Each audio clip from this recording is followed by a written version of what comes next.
Nos vamos a referir hoy al examen físico del tórax en relación al aparato respiratorio.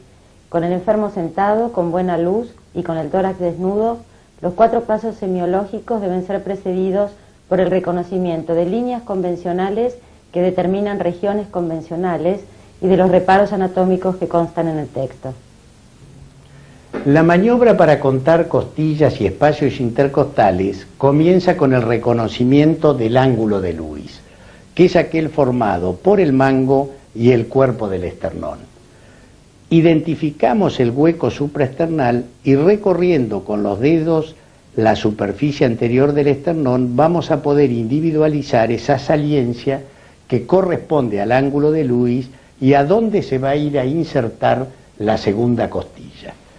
Esto ocurre en la mayoría de los casos, pero hay pacientes, como en este caso, en donde el esternón es absolutamente plano y no se identifica el ángulo de Lewis.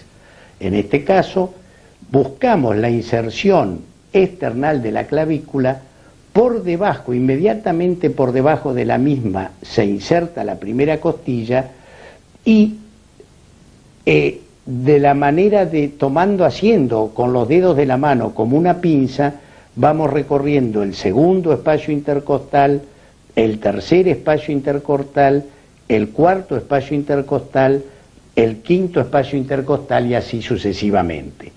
Como ustedes habrán podido observar, en la maniobra uno se va deslizando hacia afuera porque si siguiera la región paraesternal se juntan tanto los cartílagos costales que sería imposible identificar los espacios intercostales.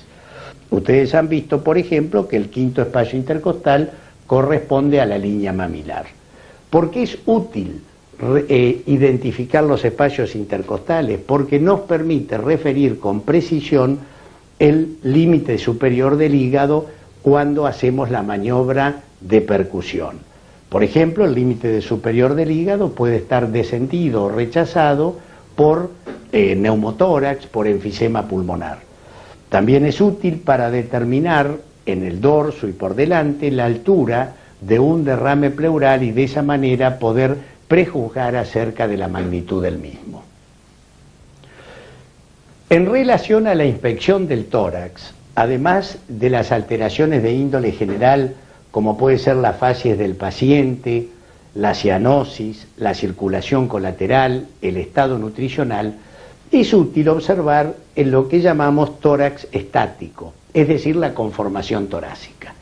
En este sentido, ustedes saben que en medicina lo más frecuente es el aumento del diámetro antero-posterior del tórax que se observa en el enfisema y que da origen al llamado tórax en tonel. También la inspección, y después va a ser corroborado por la palpación, nos permite evaluar la presencia de ginecomastia y con la palpación diferenciarla de la lipomastia, porque la ginecomastia puede tener valor como expresión de hiperprolactinemia o en síndromes paraneoplásicos en donde el tumor, por ejemplo, el tumor pulmonar de células pequeñas es capaz de provocar la liberación de sustancias hormonosímiles que aumentan el tamaño de la mama. En la inspección del tórax también evaluamos lo que llamamos tórax dinámico, que se refiere a la frecuencia respiratoria, a la regularidad y a la amplitud de la respiración. Claro, si uno le dice al paciente que va a contar cuántas respiraciones por minuto tiene, seguramente este va a modificar su frecuencia respiratoria. Por lo tanto, sabiendo que el hombre tiene respiración costo-abdominal, como en este caso, respire hondo, por favor. Otra vez.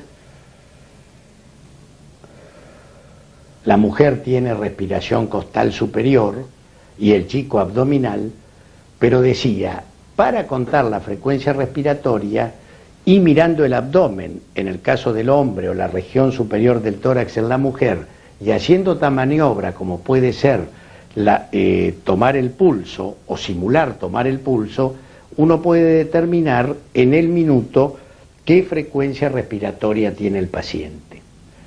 Hablamos de taquipnea cuando aumenta la frecuencia respiratoria.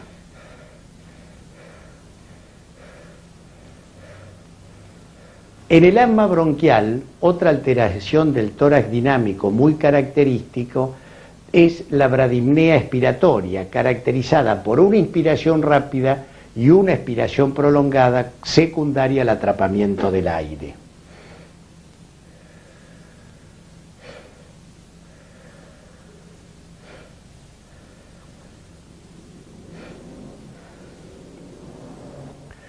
El tórax dinámico también permite evaluar, como está graficado en el texto, los movimientos respiratorios anormales.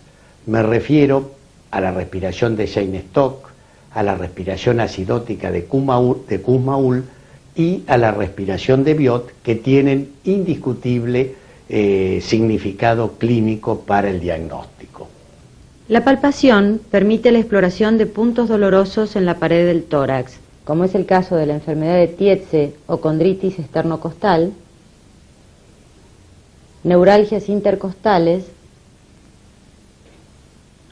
o fracturas o fisuras de costilla, para las que se utiliza la misma maniobra que la que se utiliza para determinar la elasticidad tóraco-pulmonar. También puede comprobarse enfisema subcutáneo por heridas perforantes de pulmón o rupturas alveolares. Este último se acompaña habitualmente de neumotórax o de enfisema mediastínico. Por palpación se explora también la excursión del pulmón, especialmente de sus vértices y de sus bases. Respire hondo. Hondo.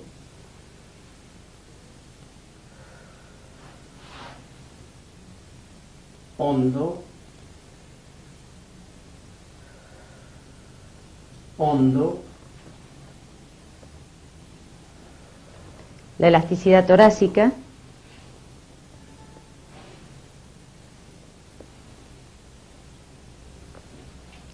Y las vibraciones vocales, transmitidas desde la laringe a través de bronquios permeables hasta la pared torácica y sin interposición de líquido o aire entre la mano del explorador y el pulmón, que no sean las estructuras anatómicas normales de la pared. Diga 33. 33. Otra vez. 33. Otra vez. 33. Cada vez que apoyo la mano. 33. 33. 33. 33. La percusión. Con esta técnica se explora la sonoridad pulmonar y la excursión diafragmática. Con la percusión dígito-digital se logra la vibración de 4 centímetros de parénquima pulmonar para un espesor de la pared torácica calculado en 2 centímetros. Por esta razón, la obesidad y el adelgazamiento por un lado y la topografía de la lesión que se trata de identificar por el otro condicionan los hallazgos físicos. El orden de la percusión es el siguiente. Se comienza con los campos de Koenig, que corresponden a los vértices pulmonares y que son sonoros.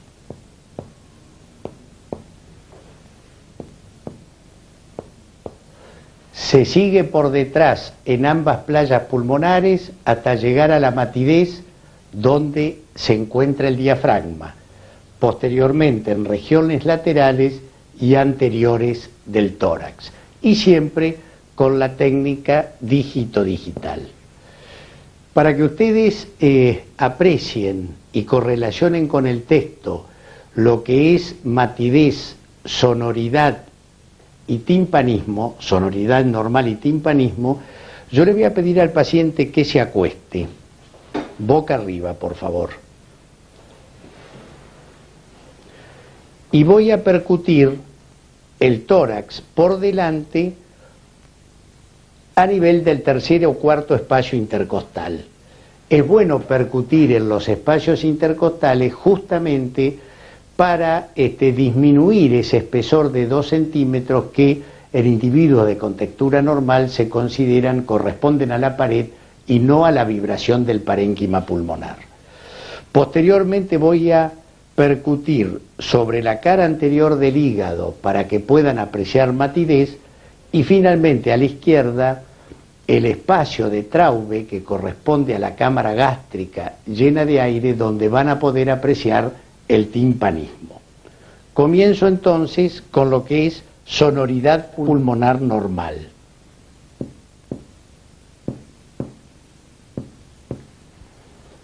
Vean la diferencia con un área de matidez. Lo hacemos los dos.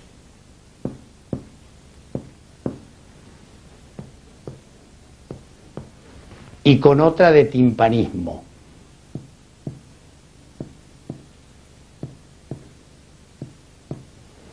Matidez, timpanismo,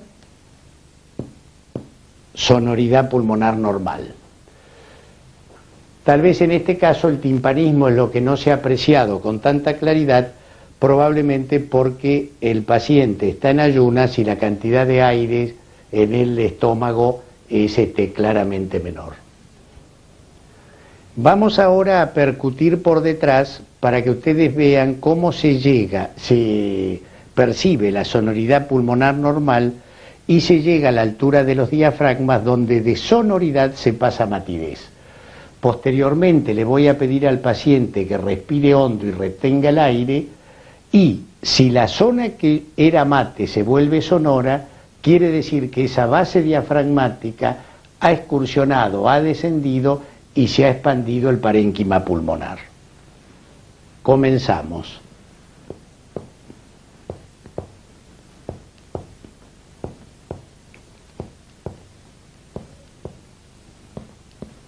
Hemos cambiado a matidez. Respire hondo y tenga el aire adentro, lo más hondo que pueda. Era matidez. Se ha vuelto sonoro. Largue todo el aire. El aire que quede afuera. Vuelve a ser mate. Subo. Acá vuelvo a encontrar la sonoridad. Quiere decir que el diafragma derecho en este caso ha excursionado perfectamente, descendiendo en inspiración y ascendiendo en expiración. Por otra parte, otra maniobra fundamental que nos va a permitir diferenciar una zona de matidez por condensación pulmonar de una zona de matidez por derrame pleural es la percusión de la columna, que normalmente es sonora.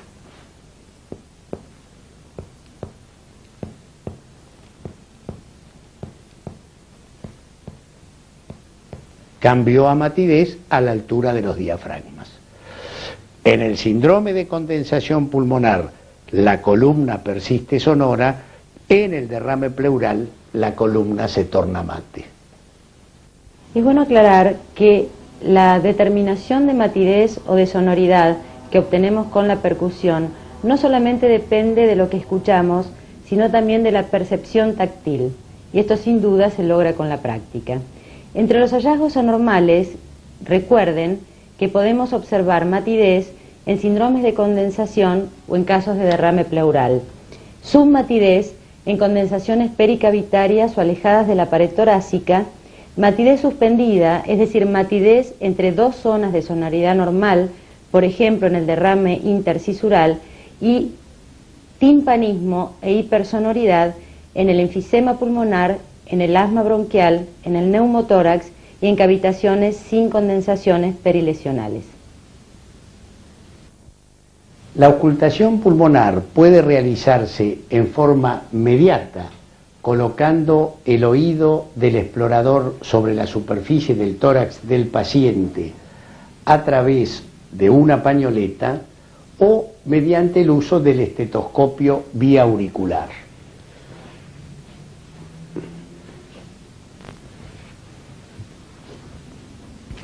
Respire hondo.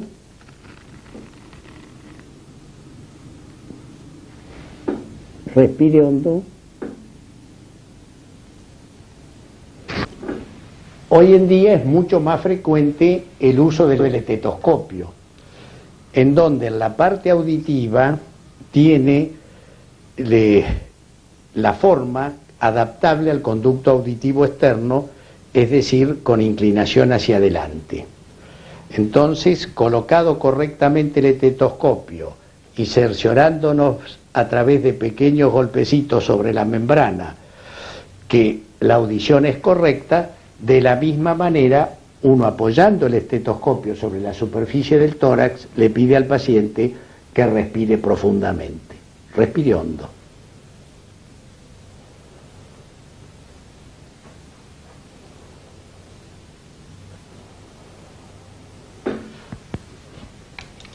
La sistemática de la auscultación pulmonar es igual a la de la palpación y la percusión.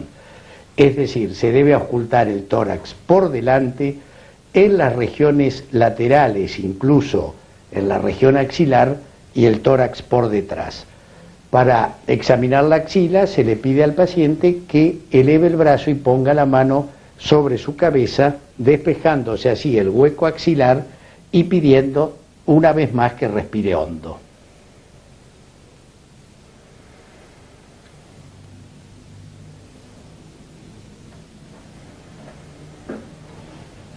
Esto es muy importante porque hay patología pulmonar que no es abordada ni por delante ni por detrás y sí en cambio puede encontrarse las características semiológicas de un síndrome de condensación auscultando a nivel de la axila.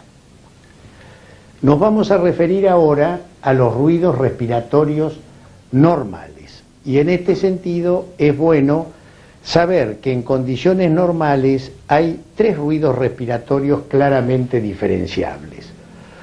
Uno, el primero es la respiración laringotraqueal.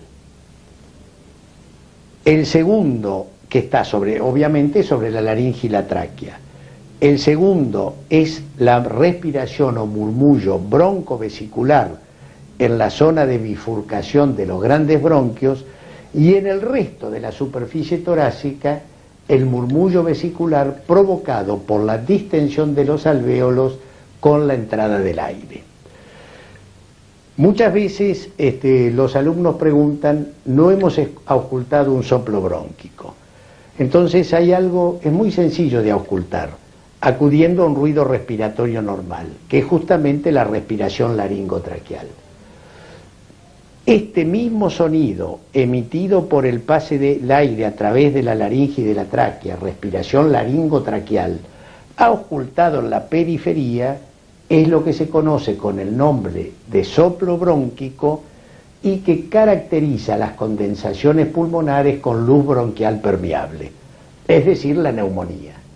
En cambio, si la condensación o consolidación pulmonar está provocada por la obstrucción del bronquio y genera atelectasia, no va a haber, obviamente, soplo brónquico porque la respiración laringotraqueal no va a poder transmitirse hacia la periferia justamente por la obstrucción bronquial.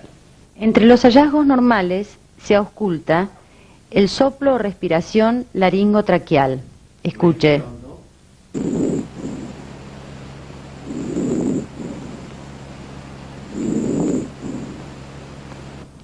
La respiración o murmullo broncovesicular.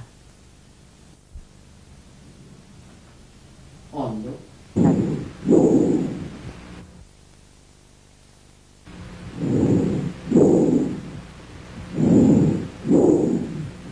El murmullo vesicular.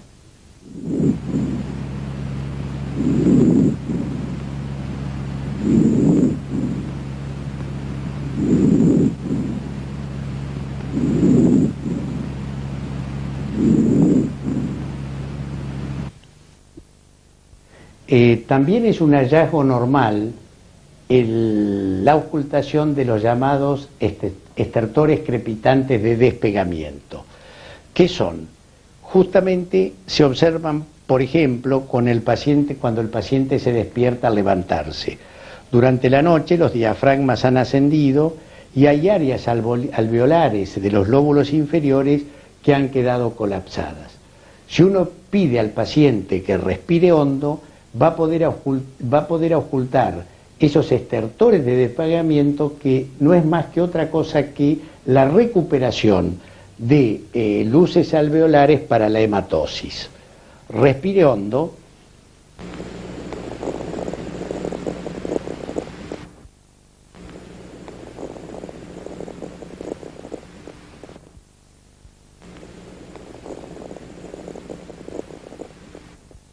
Cuando el paciente ha logrado despegar los alvéolos, los estertores, este tipo de estertor crepitante o de despegamiento desaparece, cosa que no ocurre con los estertores crepitantes por ocupación alveolar, ya sea por un transudado en la insuficiencia cardíaca o un exudado en la neumonía, en donde los estertores crepitantes persisten.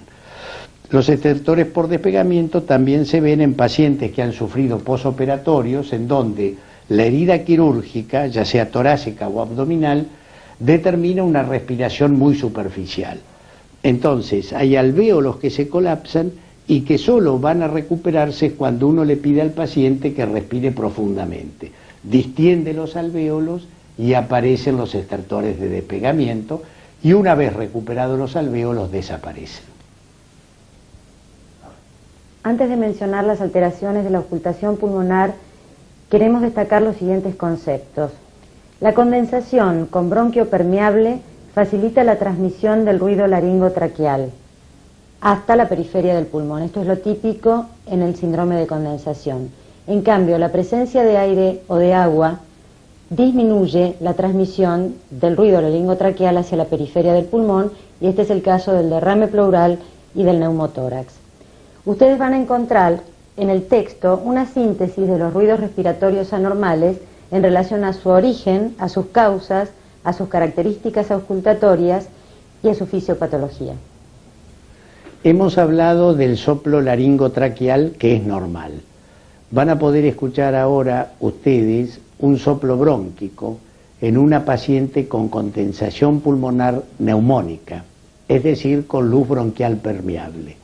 Entonces, auscultando sobre la periferia del pulmón y contiguo a la zona de la condensación, aparece este soplo que se llama así soplo brónquico o tubárico.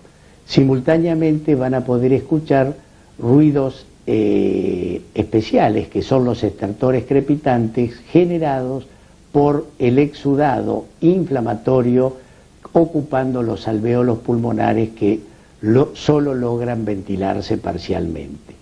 Es decir, esto estaría en una etapa intermedia entre lo que es la etapa de comienzo con los estertores crepitantes, la etapa de hepatización en donde solo se oculta el soplo brónquico, y la etapa de resolución en que va desapareciendo el soplo brónquico y comienzan nuevamente los estertores crepitantes de ocupación alveolar.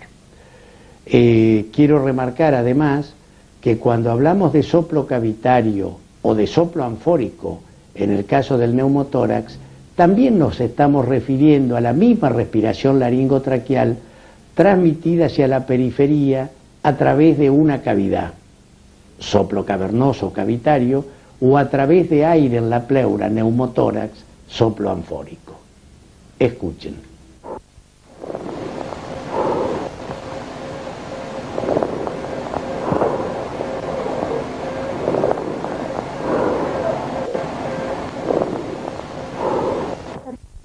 Entre los estertores secos provocados por obstrucción bronquial, escuche a continuación las sibilancias y los roncus, que son a predominio expiratorio.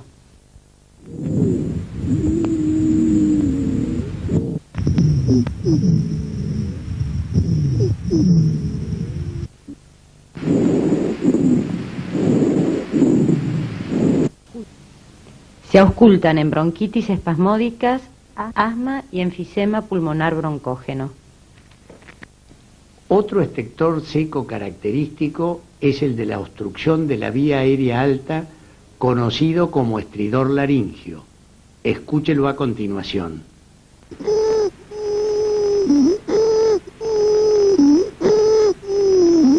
En este caso es fundamentalmente inspiratorio. En las enfermedades del intersticio pulmonar se auscultan estertores secos, tipo velcro, que deben diferenciarse de los crepitantes de ocupación alveolar, y esto se logra más por la clínica que por la auscultación pulmonar.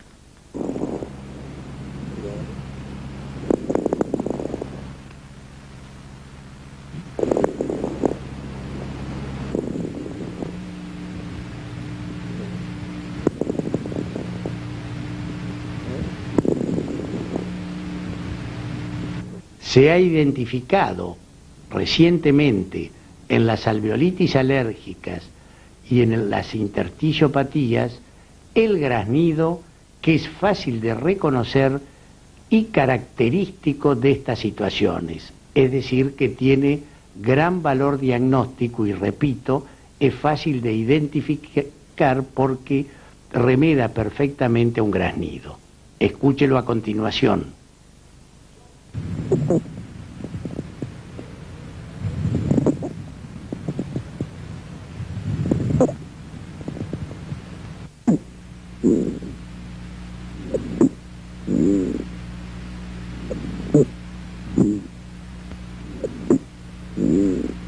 Los estertores a burbuja o estertores húmedos indican la presencia de secreciones en los bronquios.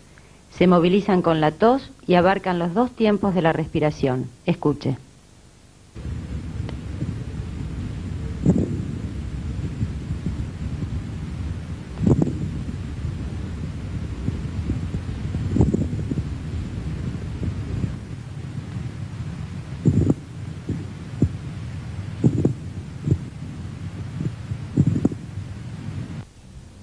Finalmente, escuche el frote pleural, que también puede ser palpable.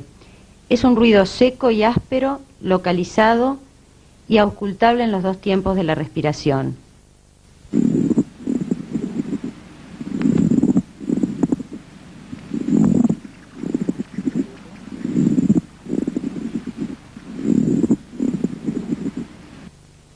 Cuando en las pleuritis se instala el derrame, desaparece el frote por separación de las dos hojas de la pleura. Finalmente, en la ocultación para la exploración física del aparato respiratorio es importante también auscultar la tos y la voz. Por ejemplo, una de las formas de diferenciar los estertores a burbuja de los estertores crepitantes, sobre todo cuando son a burbuja fina, es sabiendo si se movilizan o no con la tos. Todo aquello que se moviliza con la tos tiene topografía bronquial y lo que no lo hace, la ubicación es alveolar. Tosa. Otra vez. Otra vez. De esta manera vemos si esos estertores mucosos se movilizan como ocurre en las bronquitis agudas y crónicas. Finalmente, la auscultación de la voz nos permite reconocer una vez más si frente a una condensación pulmonar estamos en presencia de una condensación con lumbo bronquial permeable que amplifica la resonancia vocal, y eso se llama pectoriloquia, y si lo hace en secreto o en forma cuchicheada se denomina pectoriloquia áfona, o si por el contrario no hay transmisión a la periferia de la voz, como ocurre por ejemplo en las atelectasias por obstrucción. Diga 33. 33. Otra vez. 33. Otra vez. 33. Otra vez. 33. Hemos llegado al final del examen físico del aparato respiratorio. No hemos podido ser exhaustivos, pero seguramente ustedes podrán integrar estos conocimientos con los expresados en nuestro texto. Muchas gracias.